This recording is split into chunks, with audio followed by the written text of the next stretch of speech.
I never thought my parents would actually erase me from their lives. Until the day they looked me in the eyes and said I was no longer their daughter. No argument. No second chance. Just a single condition. If you adopt that child, you are dead to this family. I remember holding my little girl's hand so tightly that day because she was the only thing keeping me from collapsing. She was only 3. Too young to understand why adults were shouting. But old enough to feel she was the reason everything was breaking apart.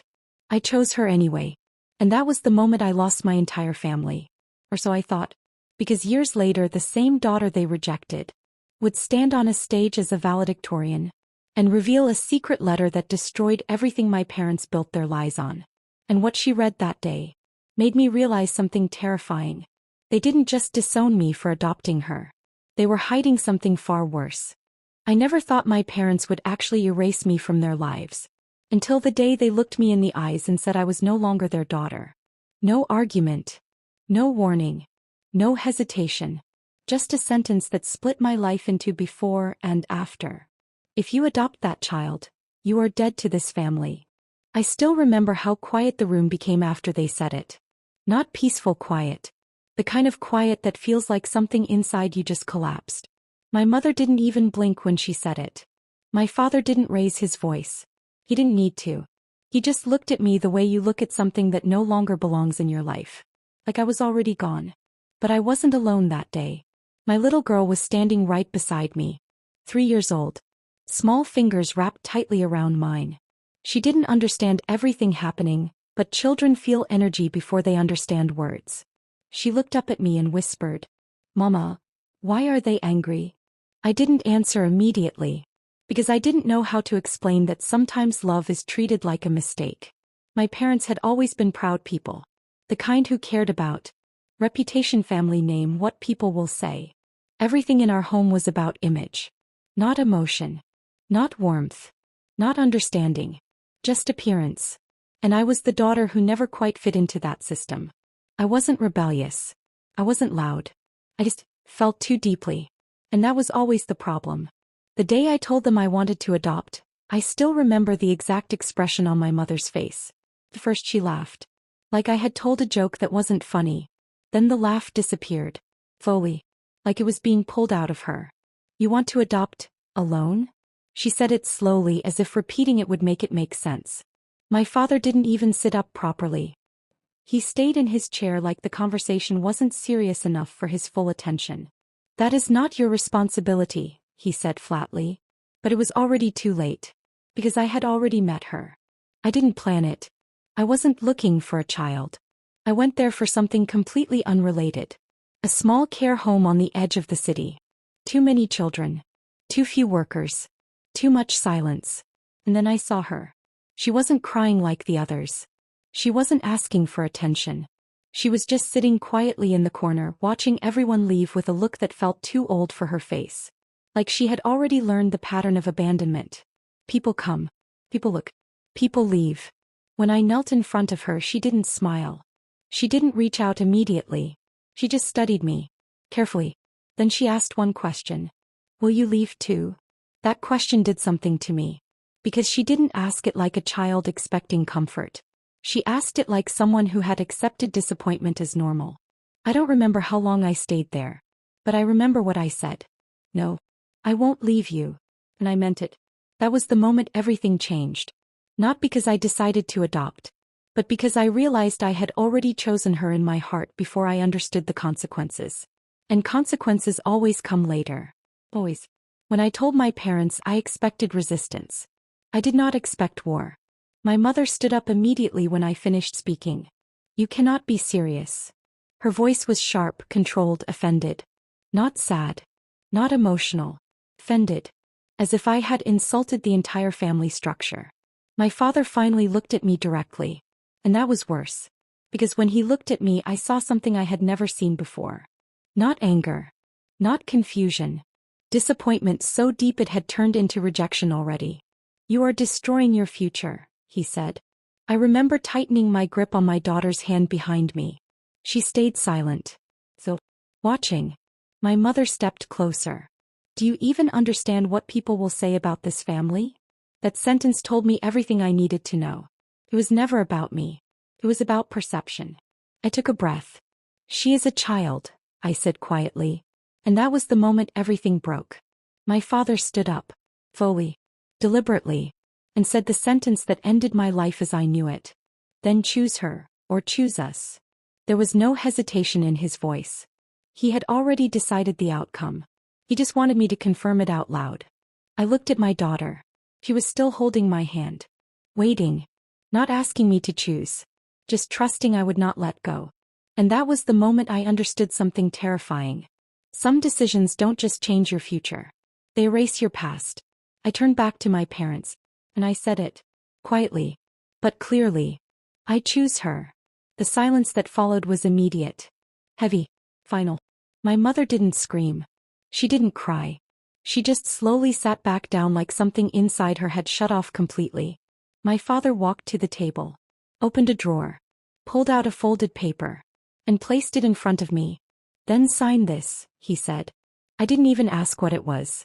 I already knew. My hands shook as I picked it up, not because I was unsure, but because I understood the weight of what was about to happen. It was a disownment letter. Simple. Cold. Legal. No emotion. No softness. Just separation. My mother finally spoke again, her voice quieter now. Once you walk out with that child, you are no longer part of this family. My daughter looked up at me again. Mama. I squeezed her hand tighter. And I signed. That was the moment I stopped being their daughter. And started becoming something else entirely. A mother with no safety net. No backup. No family. Just a child holding my hand. And a future I could not see. When I stood up to leave, my father didn't stop me. My mother didn't call my name. No one moved. It was as if I had already disappeared in their minds before I even reached the door. My daughter whispered again. Mama. Are we in trouble? I opened the door slowly. The outside air felt different. Heavier. And I said the only thing I could say. No, we're just starting. Leaving that house didn't feel like freedom. It felt like falling without knowing where the ground was. The first night after everything happened, I didn't sleep. Not because I was scared, but because silence felt unfamiliar. No calls. No messages. No, come back. Just nothing. My daughter fell asleep on my lap that night, still holding my hand. Even in sleep. And I remember staring at her face in the dim light, thinking, what have I done to her life? Because adults can survive rejection. Children don't understand it. They just feel it. The next morning, reality came fast. Rent doesn't wait for heartbreak. Food doesn't wait for healing. Life doesn't pause because your family erased you. I had no job that could support us fully. So I took whatever I could find. Cleaning offices at night. Serving food during the day. Sometimes I would work so many hours that I forgot what day it was. But every time I felt like giving up, I would remember her. Sitting on that small bed. Waiting quietly. Not complaining. Just watching me like I was still her entire world. That was the hardest part. Because she never once asked why we were struggling. He never said, why don't we have more? He just adapted. Children do that. They normalize what adults fail to fix. And I hated that. I hated that she was learning survival so early. We moved into a small rented room. Barely enough space for a mattress and a tiny table. No decorations. No comfort. Just walls and exhaustion. But something strange started happening in that emptiness. My daughter started learning faster than I could understand. She would sit near me while I worked late nights, reading old books I brought home from libraries or discarded donations. She didn't just read. She absorbed. One night I asked her, do you understand all that? She nodded without looking up. Yes, Mama. Then she paused and added, it helps me think better. She was only a child. But she spoke like someone trying to understand a world that had already failed her mother. At school, teachers noticed her quickly. First it was simple things. Perfect scores. Fast comprehension. Then it became something else. She started helping other students without being asked. Explaining lessons better than the teacher sometimes could. One of her teachers called me in one day. I thought it was trouble. Instead she said something I will never forget. Your daughter is not just intelligent. She is emotionally aware in a way I rarely see in adults. I didn't fully understand what that meant at the time. I just smiled politely and thanked her. But inside I felt something uncomfortable. Because I knew where that awareness came from. Came from watching me struggle. From watching me cry quietly when she thought I was asleep. From watching me pretend everything was okay when it wasn't. Children don't just learn from teaching. They learn from survival patterns. And she was learning mine. Years passed like that. Slowly. Not dramatically. Just consistently hard. There were days we ate properly. And days we didn't. There were nights I questioned every decision I had made. Especially the one where I chose her over everything else. But every time I looked at her, I never regretted it. Because even in hardship she gave me something I never had in that old house. Peace. Not comfort. Not luxury. Just peace. No judgment. No expectations. Just us.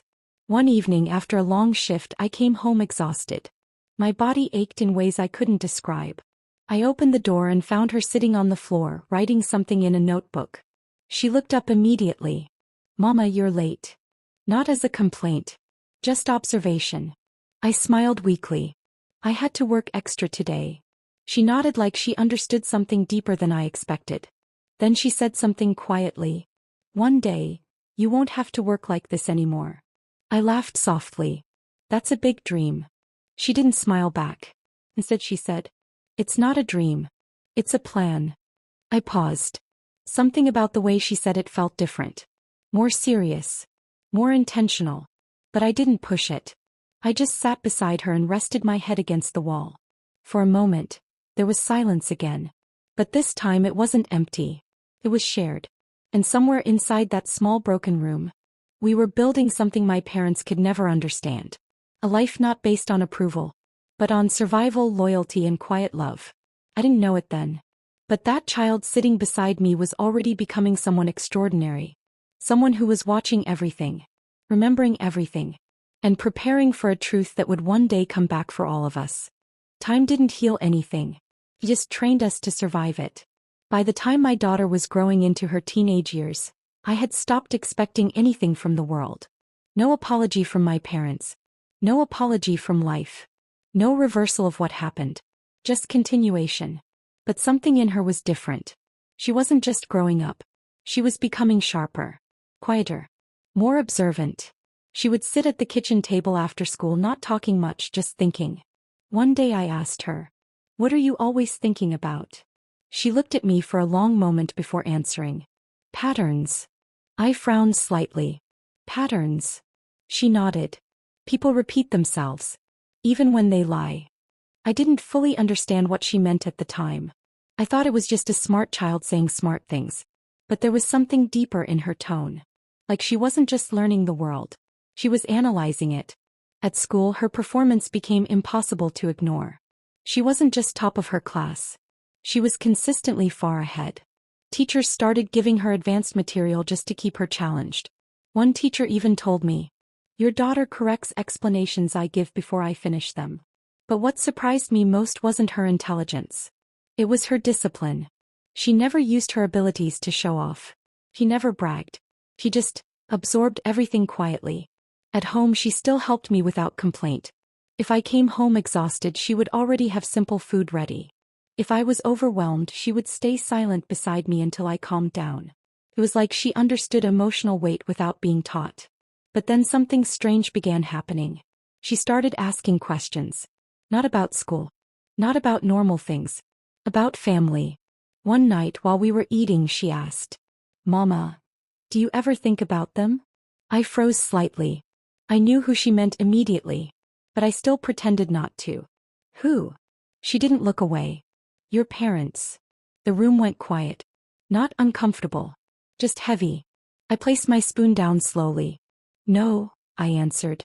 It wasn't completely true. But it was the answer I had learned to survive with. She nodded but didn't seem convinced. Then she said something that stayed with me. "People don't disappear emotionally just because they disappear physically." I looked at her. Longer than I intended. Because that wasn't something a child should be saying casually. But she didn't continue. She just finished eating and went back to her books. Days turned into years again. And then came the moment everything started shifting. It was a school meeting. She had been selected as valedictorian candidate. The teacher called me in with pride. "Your daughter is going to represent the entire school." I remember smiling. Not because of the title, but because I remembered the small child who once asked if I would leave her too. And I never did. At home that night she didn't celebrate. She didn't act excited. Instead she sat quietly with a notebook, writing something. I asked her, "What are you working on?" She paused, then closed the notebook slightly. "A speech." I nodded. "About what?" She looked at me for a moment before answering. "Truth." Something about the way she said it made my stomach tighten slightly. But I didn't question further. I should have. Because that was the first moment I noticed. She was no longer just surviving with me. She was preparing something. Something I didn't yet understand. That night I woke up later than usual. The house was quiet. Too quiet. And I saw her still awake. Not studying. Not resting. Just staring at an old envelope she had pulled from somewhere I didn't recognize. She didn't notice me watching it first. Then she quickly hid it. "Go back to sleep, Mama." Her voice was calm. Too calm. I asked, "What is that?" She smiled slightly. "Just something I found." But something inside me told me that envelope was not just something. And whatever was inside it was going to change everything. I should have known something was different that night. The house felt heavier. Not physically. Emotionally. Like something was waiting. My daughter had gone unusually quiet after school. No studying at the table. No small talk. No questions. Just silence. The kind of silence that doesn't feel normal in a home. It feels intentional. I found her in her room later that evening. Sitting on the floor. That same notebook beside her. But this time, she wasn't writing. She was holding something. An old envelope. Worn at the edges. Faintly yellowed like it had been hidden for a long time. My stomach tightened instantly. Because I didn't recognize it. And I knew everything in that house. "Where did you get that?" I asked softly. She didn't look startled. She looked ready. Like she had been waiting for me to ask. "It was inside an old book you kept in the storage box." I froze. As I suddenly remembered. That box. The one I never opened. The one I never wanted to open. She continued calmly. "It wasn't placed there recently." My voice dropped slightly. "What is inside it?" She hesitated for the first time. Just a second. Then she said something that made my entire body go cold. "A letter. From your father." The room went quiet. Not because there was no sound. But because everything inside me stopped reacting. My mind tried to reject it immediately. That part of life was over. Buried. Closed. At least I thought it was. I reached out slowly. "Give it to me." But she didn't move. Instead she asked something unexpected. "Did you ever wonder why they really disowned you?" That question hit differently. Because children don't ask questions like that unless they already know part of the answer. I sat down slowly. My hands felt weak. "It doesn't matter anymore," I said quietly. But she shook her head. "It does." Then she placed the envelope on the table. Carefully. Like it mattered. Like it had weight beyond paper. I stared at it for a long time before touching it. My fingers trembled as I broke the seal. It was handwriting I hadn't seen in years. My father's. But this wasn't what I expected. There was no insult. No rejection. No anger. The first line alone shattered everything I thought I knew. "If you are reading this, it means I failed to protect you from the truth." I stopped. My breath caught in my throat. My daughter was watching me carefully. Not interrupting. Just observing. I continued reading. Line after line. The truth unfolded slowly. Too slowly. Painfully slowly. My parents hadn't disowned me because I adopted a child. They had disowned me because of what adoption would expose. A long-hidden family arrangement. A property dispute tied to inheritance rights. A legal secret that could have destroyed their reputation in court. And worse. Something involving the care home where I had found my daughter. My hands started shaking harder now. But suddenly, everything connected. The place I met her wasn't random. It wasn't coincidence. It was tied to something they had been hiding for years. My voice broke slightly. "This can't be real." But my daughter spoke softly. "It is." I looked at her. "How long have you had this?" She answered without emotion. "Since I was 16. Silence. That hit harder than anything before. "Why didn't you tell me?" I asked. She looked at me calmly. Because you were still healing from the version of the truth you were living in. That sentence. I didn't understand it immediately, but I felt it. Because she was right. I wasn't ready before. But now I was being forced to be. She stood up slowly. And added something that changed everything again. There's more. My heart dropped. More. She nodded. They didn't just hide the reason they disowned you. Then she looked at me directly. For the first time her voice softened. They hid what they did to protect it. The room felt smaller suddenly. Tighter. Like air itself had changed. I whispered. What are you talking about? And she said the words I wasn't prepared for. This isn't just about you, or them. She paused. Then finished. It's about me too.